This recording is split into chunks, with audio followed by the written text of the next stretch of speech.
Bom dia a todos, todo mundo me escuta? Legal. Bom, eu sou o José Renato, sou sócio fundador da SpotSat, é uma empresa que trabalha exclusivamente com dados e imagens de satélite para o agronegócio e meio ambiente. Vou falar um pouquinho dela e vou falar também, espero que bastante aqui, sobre crédito de carbono e utilização também dos nossos serviços de satélite, tá bom? Bom, floresta vista do espaço, convertido em crédito de carbono em dinheiro. Ou seja, a gente tem que pensar aqui em gerar riqueza. Como que eu vou gerar riqueza com crédito de carbono? Sou José Renato, eu sou sócio fundador da SpotSat, que é uma empresa de tecnologia para o agronegócio e para o meio ambiente. A gente utiliza dados e imagens de satélite para desenvolver várias metodologias científicas. Minha formação não tem nada a ver com o que eu faço. Então, eu sou formado em administração, fiz carreira no mercado financeiro, MBA em finanças, montei 3 empresas multinacionais aqui no Brasil, que eu fui contratado por banco para montar banco, montar empresa de leasing, e há 20 anos eu comecei a montar as minhas empresas. Comecei com um negócio completamente diferente aqui no Brasil, que não existia. Depois eu acabei migrando a empresa, abri ela na França, na Rússia, abri uma seguradora na Suíça. Enfim, foram 12 empresas no total. Há 10 anos atrás eu vendi tudo que estava na Europa para ficar no Brasil. A minha opção foi ficar no Brasil e entrar para o agronegócio com tecnologia. Voltando aqui para a SpotSat, nós desenvolvemos tecnologia de ponta, tecnologias 100% brasileira, dedicadas ao agronegócio e o meio ambiente. Quando eu falo de meio ambiente, aqui entra e faz a ponte com o agro o crédito de carbono, que é um assunto extremamente extenso, um assunto que a gente está estudando há mais de 30 anos, que vai ter grande impacto para o Brasil. O Brasil tem a maior potência de geração de crédito de carbono em floresta do mundo. Então, o que os países árabes fazem hoje, fizeram no último século inteiro, com petróleo, o Brasil tem condição de fazer gerando crédito de carbono, gerando riqueza. Precisamos saber como fazer isso. Está mudando? Alguém me dá um sinal? Não está? Tá bom. Bom, nessa toada de monitoramento, o Brasil tem hoje 821 milhões de hectares. A SpotSat tem 600 milhões de hectares monitorados, ou seja, 2/3 do Brasil, 2,5 vezes o continente europeu ocidental. É bastante coisa. Aqui tem tudo, tem agro, tem ESG, tem crédito de carbono, tem as áreas de experiência nossa. É bastante vasto aí. Nós sofremos aqui hoje, no Brasil, uma pressão global, mundial, em cima de desmatamento. Só que nós temos, diferente do resto do mundo, a legislação mais forte, de maior preservação, que visa a maior preservação do planeta. Então é um contrassenso a gente levar pedrada, sendo que nós somos os que fazem melhor, nós somos os que mais preservam. Via de regra, você tem áreas de preservação, depende da região do país, que vai de 20% da área a 80%. Se a gente fala de bioma amazônico, que são 9 estados, você só pode desmatar 20% da sua área. 80% tem que ser mantido em reserva. Então, espera aí, eu vou manter 80% da minha indústria sem funcionar, sou responsável por essa manutenção e eu não vou receber nada? Aqui que entra crédito de carbono, é a locomotiva, é o que todo mundo fala, mas tem também os projetos sustentáveis. Nós temos hoje uma legislação de 2022 bastante interessante para projetos sustentáveis, que visa desde benefício para a população do entorno dessa área, controlar o desmatamento também do entorno, não só da área, que são 27 itens de preservação. Vai fauna, flora, água, tem vários itens. Dentro disso tem ainda o crédito de carbono. Ou seja, nós temos muita oportunidade nessa área. E do outro lado a gente recebe muita pressão do mundo inteiro e pressões internas também. Tá? Então hoje você tem vários órgãos de fiscalização que trabalham um pouquinho atrasados, com relação a pontos de desmatamento e tal, que trazem multa, trazem problema para o produtor rural, para o frigorífico, para a cadeia como um todo. Bom, eu estava falando da quantidade de hectares, né? Então a SpotSat hoje conta com 600 milhões de hectares monitorados aqui no Brasil. Nós não estamos restritos ao Brasil, a gente pode operar em qualquer lugar do mundo, a gente opera fora do Brasil. Crédito de carbono. Esse negócio começou com o protocolo de Kyoto em 1997, ou seja, essa brincadeira aí já tem praticamente 30 anos. É uma confusão que entra clima, entra emissões de crédito. No final do dia, o que a gente tem que enxergar, e é o que eu enxergo. Carbono capturado é igual a crédito de carbono, que é igual a dinheiro. Ponto. É isso. O que a gente tem que fazer aqui no Brasil? Estimular o produtor rural, o dono de área, a fazer projetos, seja projeto sustentável completo, seja projeto de carbono, pode ser, aí tem uma série de diferenças de carbono, floresta em pé, REDD+, tanto faz. Mas fazer os projetos, gerar riqueza, gerar dinheiro. Eu particularmente tenho uma visão que, pelos protocolos, pelo protocolo de Paris, 2030 as empresas vão ter que estar com carbono neutralizado em seus balanços. Vai ter um slide que explica um pouquinho isso, mas você tem os emissores diretos, você tem as empresas que utilizam as empresas que emitem carbono. E por último, no protocolo de Paris, o mais interessante, que para mim é o que é válido, é pegar a cadeia de valor. Então você pega todo mundo. Imagina um banco falando, eu vou emprestar dinheiro para essa empresa e ela é pouco poluente. Não, mas ela está numa cadeia que é super poluente, né?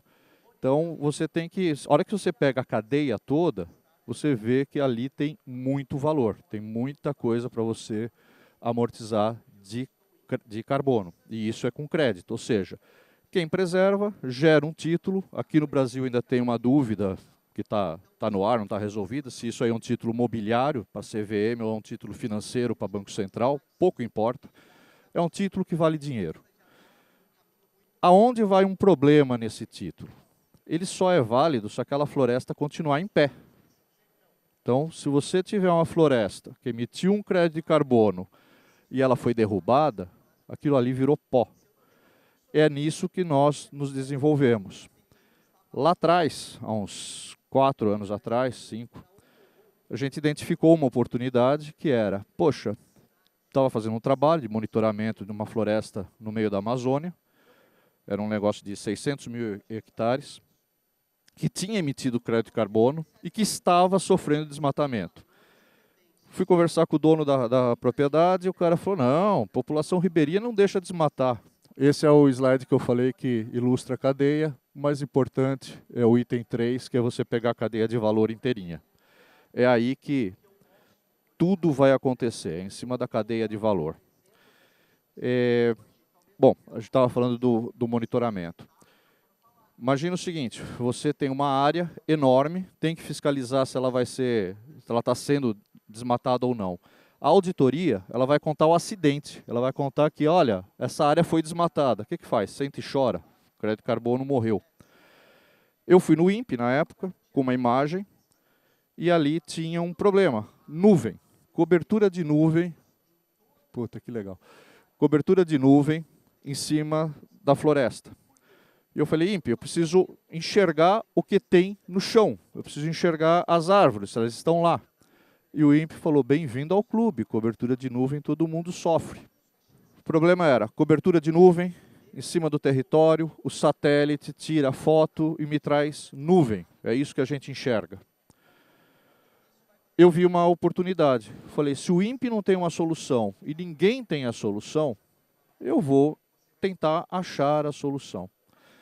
Nós gastamos aí quase 4 anos de pesquisa para desenvolver uma metodologia científica e nós alcançamos o resultado que a gente queria. Então, hoje, eu tenho uma inteligência artificial que, monitorando um território, seja no bioma amazônico, seja no bioma Mata Atlântica ou Cerrado, nós conseguimos identificar o início de um desmatamento. Então, para ilustrar, acho que o melhor é a Amazônia, que é o território mais amplo. Imagina começar a derrubar a árvore ainda com motosserra. Não entrou maquinário, não entrou correntão, né? Ou seja, a motosserra é muito simples, está derrubando árvore por árvore. A copa da árvore tem, sei lá, 10 metros. É isso que a gente consegue identificar, mesmo com a cobertura de nuvem. Então, para a Força Aérea, poxa, dá para pegar o início da abertura de uma pista clandestina de pouso. Para a Marinha, identificar lá uma balsa que está, entre aspas, colhendo ouro, né, no meio de um rio, de um afluente qualquer. Então, essa é uma tecnologia que foi desenvolvida aqui no Brasil, metodologia científica nossa, não vai ser registrada nunca, porque aqui é um problema ter isso, você registra e troca uma vírgula. O segredo... essa aqui é a imagem que eu levei para o INPE. É isso que o satélite traz para nós. Então você tem um território coberto por nuvem, vamos pegar aquele polígono, o vermelho, que está com um círculo em volta. Essa área toda é uma área que emitiu crédito de carbono. Essa área toda fica 6 meses do ano com nuvem, que impede o satélite de trazer imagem. Agora foi. Bom, a imagem da esquerda, ela está trazendo uma linha muito tênue, que é o início de um desmatamento. A imagem bruta disso daqui você não consegue ver a olho nu o desmatamento, a inteligência artificial identifica. Então, a imagem da esquerda é bem o início ainda, copas de 10 metros, bastante falha. E a da direita, ela traz para nós exatamente o que a inteligência artificial traz. Ou seja, ela me traz alertas de desmatamento. Então, toda vez que começa um ponto novo de desmatamento, ele é mandado para alguém que é o contratante. Isso, a inteligência artificial trabalhando para nós.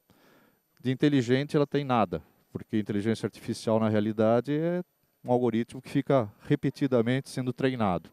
É isso que a gente conseguiu fazer. Bom, aqui é um exemplo para levar riqueza para o produtor rural. Só que a gente fez agora, no domingo de carnaval. O Mato Grosso, uma tese para investimento para um Fiagro.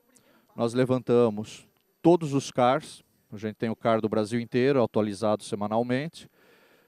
Todos os CARs entre 10 mil e 50 mil hectares. Para quê? Para emitir crédito de carbono nessas áreas.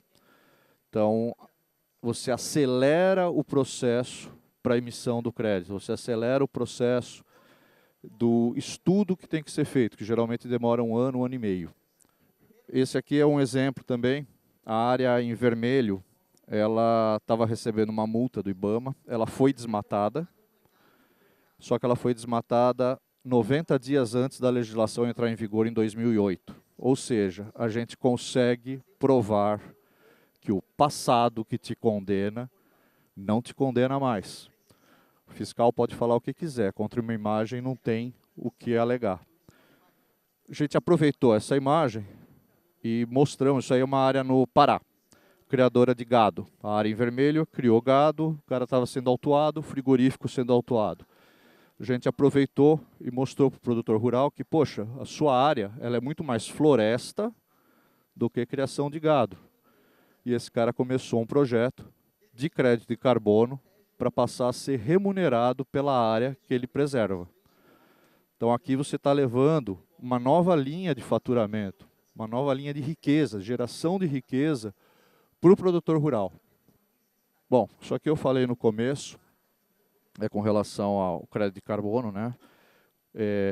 A parte de baixo tem um erro, não está a planilha, mas quanto que vale hoje um crédito de carbono? Dá para fazer um leilão aqui.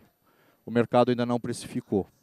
Então você fala na Faria Lima com o pessoal do mercado de capitais, eles vão falar, crédito de carbono vale no máximo, estourando, $5. Aí você fala com algum um pouquinho mais arrojado, chega em 10. Você fala com o emissor do crédito de carbono, ele começa em $70. Ou seja, o mercado não precificou ainda o crédito de carbono.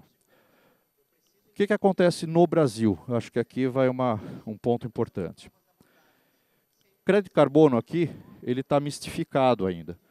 Você tem muita tese de doutorado, vou calcular o crédito de carbono de quanto que gera uma plantação de soja, a safra de café, a floresta.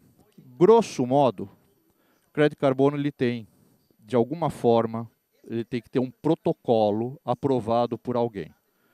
Você tem algumas instituições, como a Verra, que é uma ONG, que está lá na ONU, tem o protocolo dela aprovado pela ONU. Você pode pegar um protocolo da Verra ou da Standard, qualquer um. Eu sou agnóstico com isso, não falo nem que gosto nem que não gosto, é como funciona. Pegar um protocolo, aplicar num projeto, custa dinheiro para isso, devolve o protocolo, ele estando aprovado, você pode emitir um crédito de carbono. Aqui no Brasil tem os mágicos, né? Então o cara faz lá uma tese de doutorado e quer gerar o protocolo dele. Está perfeito isso. Quem que vai validar o protocolo da tese de doutorado? Ela pode ser linda, pode ser uma obra de arte, mas alguém vai ter que comprar isso. O que falta no Brasil é a cadeia tem que estar invertida. Antes de eu fazer um protocolo, antes de eu gerar um crédito de carbono, para quem eu vou vender? Cadê esse mercado? Se vai ser 5 dólares, 70, 140, pouco importa. Para quem que eu vou vender? Tem comprador? Se tiver comprador, a partir daí a gente vê, comprador, qual certificadora você aceita? Qual protocolo você aceita? Ah, eu aceito tal protocolo. Tá bom, então agora eu vou correr de pegar esse protocolo, aplicar numa área, gerar o crédito de carbono e vender para você. Está cheio de crédito de carbono no Brasil que não tem comprador. Não tem nem precificação, porque o mercado não precificou. Então tem que começar de trás para frente. Terra, eu sou procurado... Vocês estão me ouvindo? Eu sou procurado semanalmente com gente com banco de terra. Bancos assim, 1 milhão de hectare, 2 milhões de hectare. Não falta terra. Não adianta buscar terra para fazer protocolo. Tem que buscar o comprador do crédito de carbono. Se tiver o comprador, tem negócio. Senão, vai ficar empilhando papel. Tem gente aí com crédito de carbono de mais de 1 bi estocado. E vai ficar. Aonde que essa jornada termina? Lembra que eu falei de 2030? Que todo mundo vai ter que estar bonitinho no balanço, zerado, com as emissões zeradas? Protocolo de Paris. Então, as empresas não estão fazendo a lição de casa. Aqui vai uma dica. Estocar crédito de carbono. Por quê? 2028, 2029 vai ter uma corrida para esse mercado. As grandes multinacionais vão precisar, aquela cadeia inteira, vai precisar limpar o balanço. O crédito de carbono é finito. Ou ele foi emitido antes, ou ele não foi. Ele tem que estar performado. Ou seja, ele tem que já ter sido capturado. Aí você emite o crédito. Vai chegar 2029, todo mundo vai querer crédito de carbono. A gente tem que gerar crédito de carbono a partir de agora. Os projetos têm que nascer a partir de agora. E conhecer o mercado vendedor, levar esse mercado vendedor para o mercado comprador. Vamos falar das grandes petrolíferas da Arábia Saudita. A própria Shell está com um projeto super bacana aqui no Brasil. Mas tem a cadeia inteira. Agora é a hora de gerar isso daí. Eu peço desculpas pela apresentação que falhou. Nem sei onde está a sequência. Eu vou passar aqui os meus contatos. E eu fico à disposição de vocês para qualquer contato, qualquer pergunta e resposta, que foi meio atribulada aí a sequência. Mas estou à disposição. Quero agradecer a todos. Se vocês quiserem alguma pergunta, também estou à disposição aqui. Não sei se tem microfone. Acho que tem. Tem sim. Tem? Tem. Tá. Pessoal, alguma pergunta? Alguma dúvida? Eu sei que o tema é bem complicado. Bom dia, José, tudo bem? Eu trabalho na Secretaria de Estado de Planejamento e eu tenho uma pergunta em relação a como é a questão de sobreposição de créditos de carbono, porque como você falou, existe pessoas que regulamentam, que fazem a questão ali dos protocolos, mas como a gente pode ter a garantia que um crédito foi emitido e não vai ter sobreposição de outra companhia, outra pessoa emitir o crédito na mesma região? Tá. Bom, tem duas possibilidades de sobreposição que são perigosas. Essa que você falou é uma, você resolve no documental e, no meu caso, no monitoramento. Ou seja, aquela área pertence a alguém, e esse alguém, junto com alguém que vai fazer o protocolo, é o dono daquilo ali. Então não dá para... Estou passando numa área e falar, vou emitir crédito de carbono ali. Então tem todo um arcabouço documental que você tem que ser bem travado no projeto, já no início do projeto, antes de olhar o que tem de árvore e tal. A segunda etapa é, depois que emitiu o crédito, esse crédito tem que ser tokenizado. Ou seja, alguém comprou esse crédito, pode até ser um fundo de investimento, está lá sentado em cima do crédito, um dia ele vai vender. Quem for utilizar esse crédito para um balanço, né, para tirar o carbono do balanço, esse crédito tem que ser aposentado. Aqui é o maior risco que tem, por isso que tem que tokenizar o título. O nascedouro, né, a parte documental, eu vejo como baixo risco, porque a estrutura de um protocolo, o desenvolvimento e o que é gasto para fazer isso é bastante robusto. Tá? Mas a venda é onde, assim, ele tem que ter um ponto final e o emissor é o cara que tem que ter a responsabilidade de aposentar esse crédito de carbono. Ele pode ir trocando de mão, não tem problema.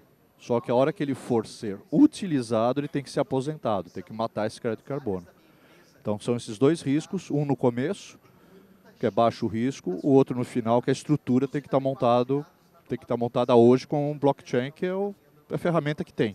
Talvez apareça mais alguma coisa aí com tecnologia mais para frente, tá? Um é questão de tamanho de área, que você mencionou que vocês fazem mapeamento, mas eu não entendi se tem alguma relação com por que mapear áreas tão grandes e não áreas menores, só a partir de 10 mil hectares, né, que tu mencionou ali, entre 10 e 50 mil. E a outra, a dificuldade olhando para o CAR, que a gente sabe que os mapeamentos têm um certo, às vezes tem sobreposição dos CAR, como é que vocês lidam com isso? Tá. Bom, primeiro, aqui é uma tese de investimento. Os caras estão fazendo um fundo de investimento para pegar áreas entre 10 e 50 mil hectares. Podia ser menos para começar e mais para terminar, não tem problema. Nós não temos limite para monitoramento. O meu menor produtor rural tem 1,2 hectare, é um quintal que o cara tem. Com relação ao CAR, um detalhe. Hoje, pelo custo de um protocolo, de você viabilizar uma emissão de crédito de carbono, você tem que pensar numa área total de 10 mil hectares. Tá? Então, isso é em função do custo. Só que você pode juntar vários produtores rurais para consolidar uma área. Né? Não precisa ser uma área inteirinha numa mesma posição. Com relação ao CAR, você vai ter sobreposição de CAR mais na Amazônia Legal, principalmente no Pará. Se você pegar o sul, sudeste, você tem pouco problema de sobreposição de CAR. Lembrando que o CAR é autodeclaratório. Aí, para a emissão de crédito de carbono, entra a parte documental realmente da área, que é o primeiro passo. É levantar toda a documentação, todo o histórico dessa área, todas as passagens de escritura, para ter ela realmente bem delimitada, para a partir dali fazer o estudo. Tá? Então, não é que está com sobreposição, não presta. Não, tem um estudo antes.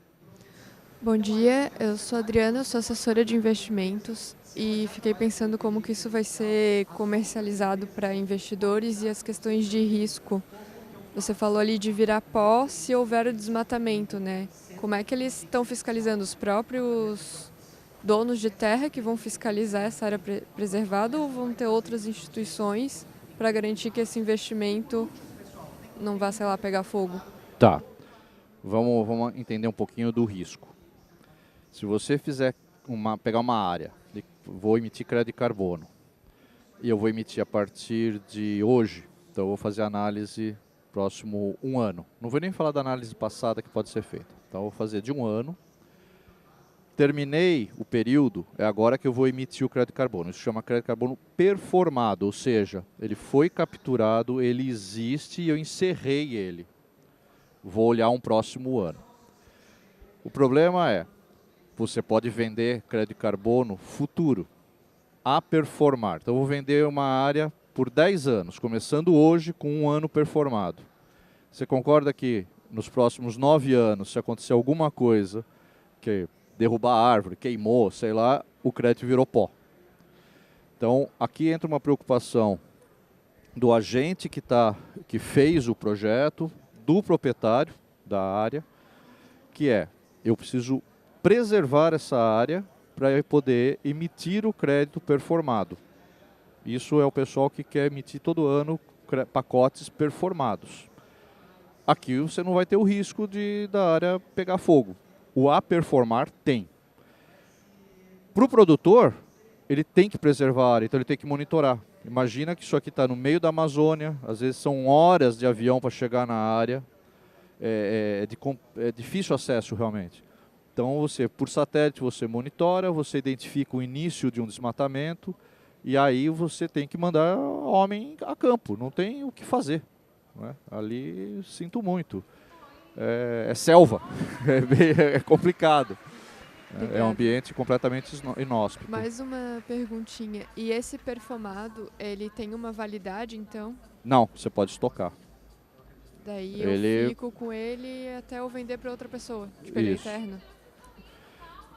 Nada é eterno, né? Mas pensa o seguinte, você tem um crédito, ele é um ativo, se ele é financeiro ou mobiliário, pouco importa, ele vale alguma coisa, você vai estar com a oscilação do papel, né?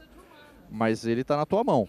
Ele é um token que a hora que alguém for falar vou usar no meu balanço, vão ter que apertar um botão e fazer ele morrer. Mas ele pode trocar de mão. Então, imagina, você pode fazer hoje um fundo de investimento, captar esse recurso, colocar ali, deixar estocado, vou ficar esperando chegar uma corrida no mercado. Vou esperar chegar tá em 5, por exemplo, a tua tese de investimento está em $5, vou esperar chegar a 6,5. Aí é a tua arbitragem. É o que você vai querer no mercado, mas ele não morre, ele está ali. É oferta e demanda, né? Sim. E provavelmente o que eu estou conversando com o fundo de investimento é isso. A demanda deve aquecer em 28, 29. Obrigada. Imagina. Olá, tudo bem? Tudo bom? Tudo. Eu sou do interior de Goiás, de uma cidade pequena, de muitos produtores de gado. E lá existem muitas áreas de reserva. Eu queria entender qual é a viabilidade da transformação dessas regiões de diversos produtores pequenos em se juntar para a produção de um crédito de carbono. Eu queria entender qual é a viabilidade disso, se isso tem algum retorno financeiro hoje ou se isso é só uma previsão de mercado para os próximos anos. Tá. Eles precisam se organizar. Juridicamente tem várias possibilidades, até cooperativa. Tem um pessoal, que acho que é de Ribeirão Preto, fazendo cooperativa. Precisa ter mais dados, né? Saber o quanto que esses caras somados têm de reserva, tal, se está tudo no mesmo bioma, né? Tem muita área de transição em Goiás, Mato Grosso. Mas dá para eles se organizarem.